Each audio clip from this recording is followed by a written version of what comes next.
পাঠিয়েছিলেন, ও জিবরাইল আমার বন্ধুর কানে খবর দাও, আমার বন্ধু এই দেশের মাটিতে থাকতে পারবে না, আমার বন্ধু এই রক্ত মাখা জমিনের মধ্যে রাখবো না, আমার বন্ধুর দেহ আমার আরশের ডাইন পাশে দাফন করব।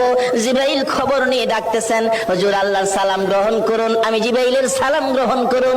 আল্লাহর নবী গো, আপনার দেহ মোবারক আল্লাহর আরশের ডাইন পাশে দাফন হবে, আপনি খুশির সহিত কবুল করুন। আমার নবী কোনো কথা কয় না, দুইটা চোখের পানি ঝরঝর করে ছাড়তেছে। জিবরাইল বলেন, ইয়া রাসূলুল্লাহ, এত সুন্দর প্রস্তাব নিয়ে আসলাম, কোনো কথা কন না, খালি কাঁদেন কেন জানতে চাই। আমার নবী বলেন, জিবরাইল রে, তোমার জন্য খুশির খবর হতে পারে, আমি খুশি হতে পারলাম না। কেন পারলেন না? রে জিবরাইল, আমার দাফন আল্লাহর আরশের ডান পাশে হবে, আমি জানতে চাই আমার গুনাহগার উম্মতের দাফন কই হবে রে? জিবরাইল বলেন, আপনার উম্মতের দাফন এই জমিনের মধ্যে হবে। আমার নবীর কান্না আরো বেড়ে গেছে। জিবরাইল,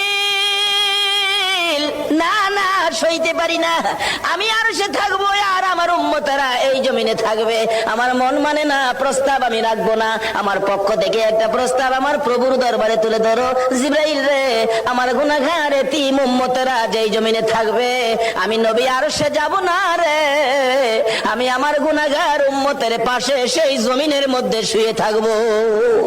আরে দয়ালো নবী, প্রেমের ছবি আর আসবে না জগতে, আমার দয়ালো নবী, প্রেমের ছবি আর আসবে না।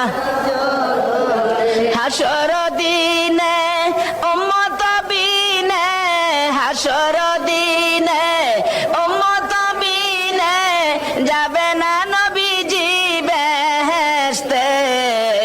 দয়ালো নবী, প্রেমের ছবি আর আসবে না জগতে, আমার দয়ালো নবী, প্রেমের ছবি